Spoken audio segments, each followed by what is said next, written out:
Hello everyone. I decided to bring my breast cancer pink roses that I got for myself into my video today. One of the self-care things that I started doing is buying myself flowers every week. No, I shouldn't say that every week. When they die, I buy new ones. And I'm trying to own the Pinktober thing. So I bought, some of them are kind of falling apart, but I bought roses and they smell really pretty and delicate, just like me. They're not super expensive. By the way, you can get roses for like 10 bucks now. Reason for today's vlog. So I just came back from Mass General. I did not go to the cancer center, which was very exciting. The appointment that I had today was with the sleep specialist, the sleep center people, which I haven't talked about in a really, really long time. So after, I don't even know what the timing was, I noticed that like I started snoring, or I should say other people noticed that I started snoring. And it used to be like a half hour here, maybe an hour. And then certainly after surgery, it turned into like all night long, so loud that my kids could hear me across my apartment. Oh my, like I stayed in a hotel room with one of my sons and he's like, I can't sleep. So fast forward, I had a sleep study done. This was not during the shutdown, but still COVID-y enough that they had me do the sleep study at home versus going into the hospital because they want to, obviously keep room in the hospital for COVID, related stuff and have me not get potentially sick. So I did the sleep study back in 2022. So it was about 2 years ago. My double mastectomy was in late summer of 2021. So, I mean, I admit to like gaining a little bit of weight during the pandemic shutdown. Everyone's home, people aren't moving around as much and it's easy to snack. I didn't gain a ton of weight. When I say a little bit of weight, I'm like, 8 pounds or something. Once I don't even know what to blame for it, but after the double mastectomy, snoring wise, clearly I had reconstruction and clearly I was not comfortable laying on my stomach to sleep. I used to be a stomach sleeper. I literally slept through an earthquake once and had no idea what was going on. There was a gas station that exploded and caused an earthquake, mild, but enough that like our china cabinet was like destroyed. And I slept like a rock right through it. I used to sleep super, super soundly. And I used to be a stomach sleeper. After the mastectomy and the reconstruction, especially like right after, I mean, you definitely can't lay on your stomach. Everything is just so sore. And then even when like you're clear that you can sleep on your stomach if you want to, that's a really, really hard transition, physically and emotionally. I didn't lay on my stomach until I was in physical therapy for my frozen shoulder. I was scared to. I thought I was gonna like pop something, and it just wasn't comfortable. I don't know if you've ever felt a breast implant before, whether it's in a human or just like, in your hand, but they're not pliable. They're made of silicone. Well, the ones I have are made of silicone. They're not pliable. They come in all shapes and sizes. They have like teardrop shapes and regular round ones, and they come in different profiles where you want it like, super subtle or more natural, or like, boom, I have an implant. So I went with a medium profile because I wanted it to look natural. I still toy with if I want different shaped ones, but it's mostly my weight that I'm concerned about when it comes to body image, not so much my boobs. Anyhow, so I became a back sleeper. I would sleep, and I actually still do, with pillows on either side of me to support. Now, granted, I should shift this down a little bit. It's been 3 years since my double mastectomy. Let me just shift this a little bit. So when I point to my boobs, you can see what I'm talking about. I still put pillows up along my sides. Sometimes I wear like, not compression tank tops, but like compression-y tank tops to kind of just keep them together. I am going to have another, no, that's too low, another reconstruction revision surgery sometime next year, once hopefully my MRI results come back fine. And my plastic surgeon is actually having surgery himself, so he needs to heal from that before he can do another surgery for me. Because there's still some nerve pain just with where stuff is. But anyway, that's not the point for today.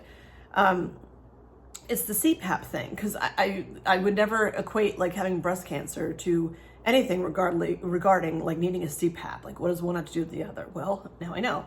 So once I had my double mastectomy, I used to use the Sleep Cycle app, and it records you sleeping. And at first it was just like for shits and giggles, just to see like, oh, you know, what's going on? Do I talk in my sleep? Like, you know, what's happening? And it would record snippets of you snoring. So at first it was funny because it was like a half an hour and whatever, and like not a big deal. And then after surgery, it was like all night long. And then it got to the point where there were a handful of episodes where I'd be like, you know, like gasping for breath as I got up, or that woke me up. And of course that like freaked the shit out of me. So now that things have settled down so much, so I I brought it up probably to my internist or something, I don't even remember. And somebody said like, why don't you have a sleep study done? I'm like, okay, whatever. So they did it at home again because of COVID measures and stuff. And I didn't know how accurate it was because I didn't time it out well. I did it overnight around Thanksgiving, and I thought, oh, because I have time because I'm off from work, not thinking that my kids were just coming home from college and I wasn't used to like the noise of people being up. So it wasn't my soundest night's sleep, and plus all the contraptions that are on you when you have a sleep study done, it's hard to sleep. So I took my results with a grain of salt. I met with the sleep specialist, who is a total asshole. Just made all these comments about, not in these words, but comments like, well, if I just lost the weight, I wouldn't snore anymore. And just lay on your stomach, lay on your side. Like, why am I making such a big deal out of laying on my stomach or my side? And just no compassion whatsoever for the fact that I had implants and breast cancer and my boobs amputated. And I was almost in tears in the office as he's saying this. And I'm like, if I could magically lose the weight, I would do that. And at that time, like, this is 2022. So like, I'm probably just finishing up with PT at that point. Like, there was so much stuff going on. I'm in the middle of my loop problems. I'm in the middle of my Zimeta treatments, still having bad side effects from the tamoxifen. There's so much stuff that was going on. And I'm like, here he is, like, okay, now just start starving yourself so that you can lose, 30-some pounds. So it wasn't a good appointment. It was probably the nastiest appointment I've ever had. And I'm like, I'm never going back to this asshole, but I also don't want to, like, die. So I followed through and I got the CPAP machine, and I've been using it for a year. And just got in. If you're considering a sleep study, by the way, it's, at least here, it's a long waiting list to get in to see a doctor at a sleep center. I couldn't get in until now, and we're in like late October. It was a long time before I could get in. So I went in today to a different hospital, went to MGH West, and doctors talked to me. Not just one doctor, two doctors. The one, I was in there for over an hour. That's like unheard of when you're talking about doctor's appointments. This is too close to my face. My eyes are getting itchy. Here, I'll just put it over there in the corner. There we go. Or whatever. I'll do that. So we're talking about my numbers and stuff, and I weighed in. My blood pressure actually wasn't super bad, which was nice. But I weighed in and like, well, first of all, it's cold out. I had my sweatshirt on, and okay, maybe that adds a pound or two. But I weighed in on Friday at the gym. I do that every month. It checks not just my weight, but it checks my body fat and my muscle mass and all that kind of stuff too. So I take my weight with a grain of salt because I know that my body fat's going down, and I know that my muscle mass is going up, and muscle weighs more than fat. So I look at like how I'm feeling and how things are fitting, like my pants are falling down, that's a good sign. That means I've lost some weight. But if you go to Mr. Scale says, no, you haven't. I weighed in today at that doctor the exact same weight I was a year ago. And I'm like, are you kidding me? But again, I had to take it with a grain of salt, but it's frightening to see. Because, you know, there's a lot of health implications when you're overweight. If I look at me, I don't think that I'm overweight. It's just all my like fat is like from here to the bottom of my torso. Like my legs are fine, whatever. And he said something about like having excess fat around your face. And I'm like, well, genetically, I don't really have a defined jawline, and I'm not having plastic surgery to define my jawline. Like, this is what it is. And yes, I can play with angles on this to make it look like my jawline is like this, but that's not what it looks like in real life. So the CPAP has been going well, although of course it's annoying to have to wear it. My sleep apnea, because I feel like as soon as you go for a sleep study, they're going to tell you have sleep apnea. I'm like, all right, I'll play your little game and do it and see how things go. But my numbers that they were looking at were so low that they're like, you know, you're doing fine. And I'm like, fine enough that I don't need to have the sleep or the CPAP machine anymore. And that's kind of to be determined, because they have to, there's a weird flow of stuff with a CPAP machine, because the equipment comes from a different company, and that company like electronically sends data to, apparently, to the first sleep specialist that I saw. Even though I changed doctors, it's still, all the information is still going there. So I wasn't even able to look at it other than the numbers that I know or what was seen just from like last night's sleep. So there's like a middleman with the company that gives you the actual CPAP machine. But I've twice gone in person to the company that does the equipment, and they told me too, like, your numbers look great, like everything looks good, the mask is fitting well, like, I don't know, anyway. And then another doctor came in, who maybe is a higher up, I don't know, but he came in and went through stuff with numbers and whatever too. He was much more business-like. But he said something like, you know, basically there is a possibility of me not having sleep apnea anymore. And I'm like, really? Like, I would think as soon as you are on the CPAP bandwagon, like, you just stay there for the rest of your life. And I'm like, I don't want to have a piece of equipment if I don't need it, but I also don't want to die by not having stuff. And they were explaining to me, like, the average Joe and how many sleep disturbances they have, and without even being on a CPAP, and like my numbers are lower than the average Joe. So they want to get some more numbers back before they can say, like, you know, you don't need the CPAP anymore. But with the weight, they were asking me why I waited so long to come back, and I'm trying not to be unprofessional by saying the other doctor was an asshole, because I can't say that. Well, I could, but I didn't. I just said it wasn't a good appointment. And they're like, well, hasn't he been contacting you with data from your CPAP? And I'm like, nope. And that was a long time ago. Anywho. So, yeah, so he was, you know, and I told him, I'm like, I'm trying to lose the weight. I'm like, my blood pressure's under control now with meds. And he said, if you continue with the CPAP, it's even possible to not need blood pressure meds anymore. So that's a conversation to have with my cardiologist. And the only reason I have a cardiologist is because I had COVID and I couldn't get cleared for my mastectomies unless I had a cardiologist clear me. So now I have a cardiologist. Well, I've had one. She's very nice. But my blood pressure's under control.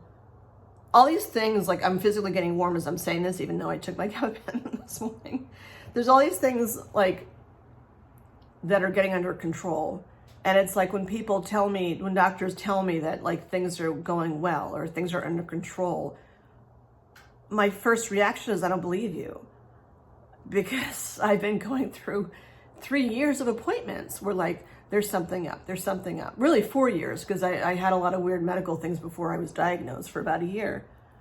So last week I had the appointment with my gynecologist, and my labs came back good, and I had biopsies done and they came back good, and she's like, everything looks good. And this doctor is telling me, like, you know, it looks like you're doing well. Like, let's get the numbers and then we'll go from there. But like, you're doing well. And when I was trying to explain, like, why it took me so long to, you know, with this whole CPAP process and stuff, I flat out said to him, like, you know what, in 2022, my snoring was like number 20 on my list of priorities. I'm like, no offense to you guys and the important stuff that you do, but I'm like, my concerns were like, can you get the cancer gone, please? Can I heal from my double mastectomy?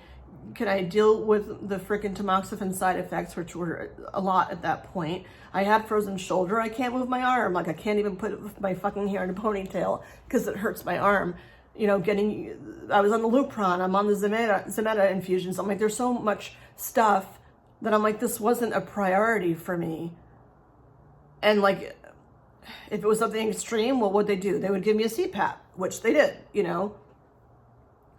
And then the guy like softened up a bit, and it's an interesting experience to see like a very technical like doctor like soften up. And he looked me like right in the eyes, and that means a lot. Like, as there's a definitive line between men and women when it comes to many things. And I've never encountered this with a female doctor, but with male doctors, I've encountered it frequently where they don't look at me in the eye. They look down, like physically, like literally down, and they don't hear what I'm saying. It made me think that perhaps the doctor himself had had cancer at some point, or does, who knows. But he said to me, he's like, the numbers look good, like you're well, you're on the right track. And I said, I kind of look at the CPAP like a safety blanket. I said, for those few occasions I had where I wake up and I'm like, you know, I think that like I'm gonna like choke and die. I'm not being dramatic with that. It's just like when you have that feeling and you wake up and you're gasping for breath, it's fucking scary. And he said to me, he's like, your body knows that like there's sleep and then there's breathing. And if that, or when that happens, your body just goes into like what it's supposed to do, and it will choose breathing over sleep. So it will wake you up so it can focus on your breathing. And he's like, you're not gonna, when that happens, he's like, if it happened all the time, it would be one thing. He's like, but when that happens, it happens. It happens to other people too that don't have a traumatic experience like being diagnosed with cancer. And he's like, you're not gonna die from that. You're not gonna, if you wake up in the middle of the night and you're gasping for breath, it will take a minute and it will startle you, but that doesn't mean that you're gonna die. And that meant a lot. And I just had a spidey sense that like he got what I was talking about, because when you have a cancer diagnosis, of course, it's very much in your space that you're gonna die. Especially in the beginning when you don't know like how bad it is. So for him to tell me like, if you have those episodes, like your body's gonna know instinctually or whatever, physiologically, to breathe. And it's only happened a handful of times. So like, I'm not gonna die. I don't need, and even if I stop the CPAP and that still were to happen, he's like, if it only happened like a handful of times, it's like, you're not gonna die from that. Your body knows what to do. And it's hard to trust your body after all this stuff, because if my body knew what to do, then why didn't it fight harder and not let the cancer cells take over so much? Like, my cancer was all over my right breast. Like, yes, I had I had more than one tumor, but the gist of my cancer was like, it was all over my right breast. A lumpectomy was not even on the table because it was everywhere. Fortunately confined to my breast, not in my lymph nodes. So good news. And he said like, they need to get the numbers from the company that you get the CPAP from. So that's my homework at some point today. And then they'll take a look. But he's like, you don't need to schedule another appointment with us. I'm like, but I only saw you the one time.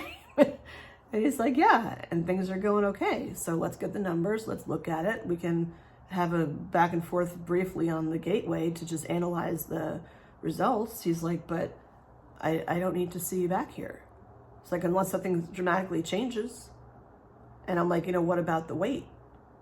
And he was talking about people that are obese and blah, blah, blah, blah. And I'm like, I don't think I'm obese. I don't feel, granted, I don't have the jawline like I would like in my perfect little land, but like, I'm overweight. I'm not obese, I don't think. But yeah, it was another appointment where they're telling me that I'm fine. Not fine, that I'm well. So internalizing that like I'm well. And last week she said that I was healthy. And it takes a lot to internalize that. After all I'm gonna get rid of the pink because I can't say it anymore. After hearing like all these things that go wrong over and over and over again over the past like 4 years, to hear that like you're well and you're healthy, like of course it's good news. And it takes repeated times, at least for me, to really let it sink in that like I am on the road to recovery. And I've been very glass half empty. I'm quite aware that my last many vlogs have not been all roses and sunshine. Well, the ones I'm uploading right now were from like late winter, early spring, when I was not in a good place at all. And mental health wise, I'm way better. Body shaming wise, no, not at all. It's hard to see like that number on a scale and know that I've been busting my fucking ass since January to like get myself in shape, to watch what I'm eating, to exercise freaking 5, 6, sometimes 7 times a week. And it's like, what? The scale's not moving. So, so good news. Good news. I'm well. I'm healthy. I feel like I have to say that over and over and over again. But it's another doctor to tell me that I'm okay. And that is just, it flips the switch. It flips the switch.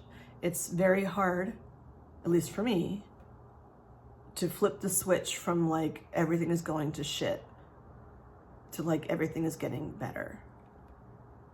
And sometimes you need multiple people to tell you that, and professionals to tell you that, to actually start to believe it. So my point of coming on today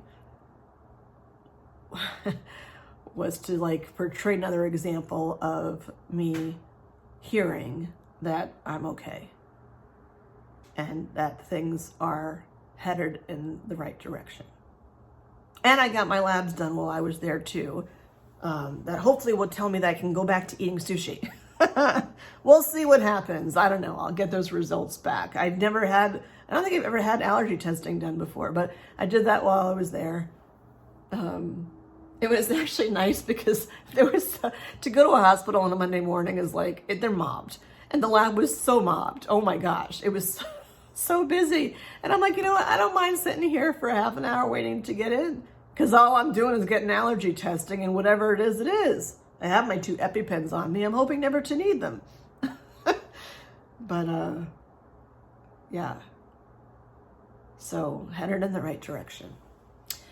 All right, folks, till next time, bye.